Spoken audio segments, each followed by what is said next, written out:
This is my first video. I'm now next to the Tamagawa River and looking at the scenic Musashi-Kosugi area. So, what is the purpose of this video? So the purpose of this video is actually firstly to introduce who I am, why am I doing here, and what is the purpose of this series of videos. Give me a second. So who am I? So my name is Edmund. Actually, I'm a Singaporean, currently staying in Japan. I'm actually working in Japan. I've been in Japan for almost 3.5 years already, and I have decided to start a new channel, a motor vlogging channel, mainly to really introduce Japan to the wider audience around the world. So I noticed that there's a lag of English speaking vloggers in Japan, especially on motorcycles. So the purpose is actually to bring you guys for rides, to show you around in Japan, bring you guys out for hiking, and potentially some camping. And I believe that will help you guys to see more of Japan. So other than the big cities such as Tokyo, Osaka, Kyoto, etc., do let me know what you guys want to see, and I will try my best to see what I can do to help you guys. So it could be anything about, for example, living in Japan, or how to own a motorcycle as a foreigner, etc. So feel free to ask me anything, and I'll try my best to either answer your questions in the comment section below, or to potentially take you guys out to the places that you want to see. That pretty much sums up the first part of this video. So now I would like to share with you guys what is my ride, what am I riding now, and to give you guys some introduction for the bike motorcycle. Ta-da! So actually I'm currently riding a 2019 CBR650R. I just bought it maybe 1.5 months ago from Honda Dream, Shin Yokohama. There goes the Shinkansen. Alright, so why am I starting the video now? I mean, before I go on to the motorcycle, why am I starting a video now? Because, I mean, mainly because I just got a motorcycle, but also because the weather is getting warmer, and I actually can get out more often than I could have done in 1 month, around 1 month ago. So this is a 2019 Honda CBR 650R.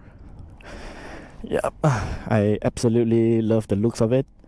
I think it's probably the best looking 650 mid-class motorcycle that you can get right now in the market.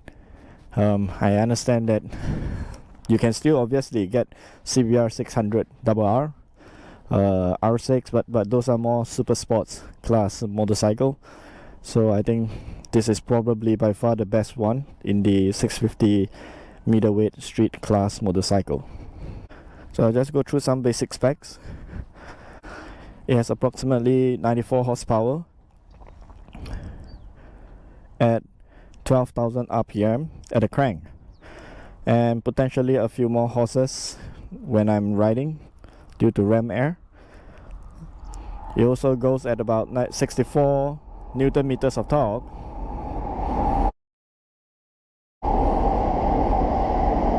I thought we have less Shinkansen trains because of the COVID-19 situation, but that's evidently not the case. But it's great for anyone who wants to see the Shinkansen train. So let's continue. Yeah, to be honest, it's quite enough for myself. I do not have a lot of experience with big and powerful motorcycles, but I used to ride an MT-07 before I changed to this. So yeah, I think it is good enough for myself. Currently the mileage is about 1300 kilometers. I've already been to the first oil change, and now I'm looking forward to riding this bike a lot more over the next couple of months. So some other basic specs. The fuel consumption is not great, obviously. So compared to the previous MT-07, this is doing about 20 kilometers per liter. The previous MT-07, I could probably squeeze out close to 28 or 29 kilometers per liter. Maybe some of you guys can already tell I'm very gentle on the throttle. Yep. So yes, that's that. The bike itself is actually quite hefty. It is actually about 207 kilograms, and 207 kilograms weight, and that's actually significantly heavier than my previous bike, so the MT-07. So that's about 189 weight. Well, some of the modifications which I have made for the bike. So I have added a few things to help me to make the bike ride more comfortable. I do have the screen protector. I hope you can see here clearly in the video. So I got an anti-glare type screen protector. So the main reason is because the screen itself is not great. It's fairly dim. With the stock screen, what happens is it becomes very reflective, and you can't really see what you need to see under strong sunlight. So I got myself a screen protector which is more of an anti-glare type. So what are some of the other upgrades I have made? So I do have heated grips, as you can see here. So this is the Honda heated grips. I got it because I want to save the hassle of trying to install my own heated grips. So it's actually working quite well. So we have 3 levels of heat. I've also installed some panniers, so you can't really see it here, but I have installed those semi-solid panniers from Shad.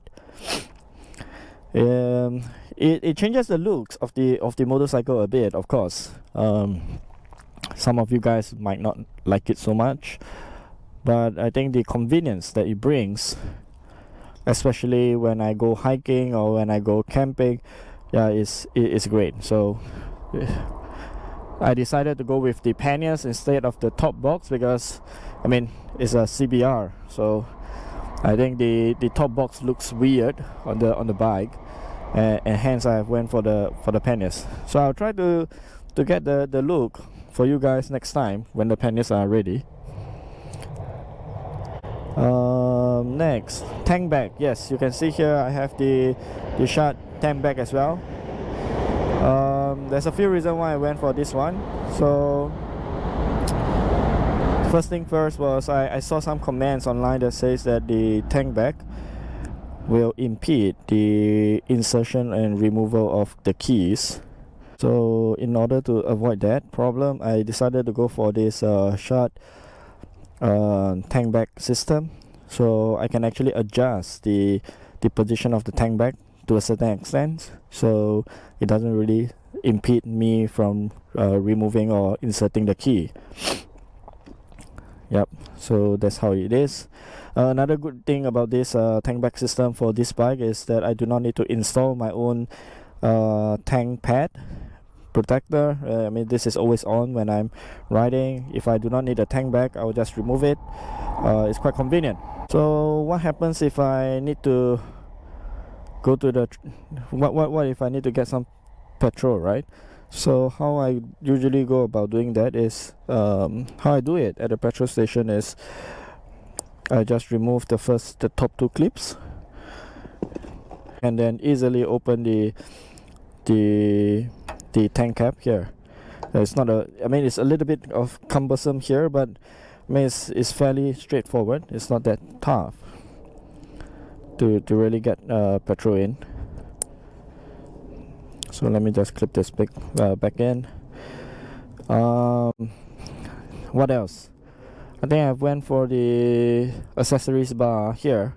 So I saw different people going for different type of mounting system. Some people going for the side mounting for the phone, but I really like the central mounting style for the phone, as well as the USB charging ports. I'll try to figure out what brand it is. I can't really remember. I went to I believe Ricoland and got this from the guys there. So they helped me with the mounting as well as the USB connection. So that's that. That's a good thing about having the. So one of the good thing about having the central mount is obviously your map, your GPS, and everything is going to be in line with your side. So you take your eyes off the road a little bit less. So if you see here, the USB charger is actually a 5-volt style. So it actually provides a little bit more juice and helps the charging to be faster. And if you need to connect any heating equipment, it's going to be also work better. For a simple helmet mount, I decided to mount my helmet lock here instead of the helmet locks that you can get from the aftermarket ones, which will hang off the passenger foot pegs. So one of the reason is because I don't like my helmet hanging off the side outdoors. So I mean, if I'm going to park the bike indoor all the time, yeah, sure, I can hang it there. But if it's raining, yeah, it's just less convenient. And the Japanese parking lots for motorcycles are not huge, so there's also a tendency for people to hit your helmet, you know, when they're parking next to you. So I like to mount it here on top of this central mount, and I just hook it to the double D ring here, and it really helps to keep things really simple. It helps to keep my helmet in a secure way, but at the same time the helmet is in an upright position, so even if it does rain, I'm not worried about rainwater getting into the helmet. Alright, I think, yeah, now of course I do have the ETC, and I think it's a must if you're a motorcyclist in Japan. There are many tolls along the highway, and it's just very troublesome to, you know, dig out coins or even receive coins from the guys that are manning the toll booths. Yep, so I think that's enough enough talk for today, and I think I will catch you guys again maybe next week once the weather is looking better. It's actually expected to rain in this afternoon. Yep, so I'll catch you guys up again next week. Once again, before I sign off, I will try to pick a better place to take videos of my motorcycle next time. It's just a little bit too noisy right next to the train tracks. I didn't expect so many trains, but yes, just to sum things up, let me know what you guys want to see in the comment section below. Remember to like the video if you would like to see more about Japan on the motorcycle, and of course subscribe to this channel so that you'll be notified or you'll be made aware of new videos coming up. And of course I'm a relatively new vlogger, so I do not really have the skills to make my videos in the best possible way, but I will continue to try my best to improve along the way. Give me some suggestions if you have any video software editing tools that I should use, and etc. And see you guys next time.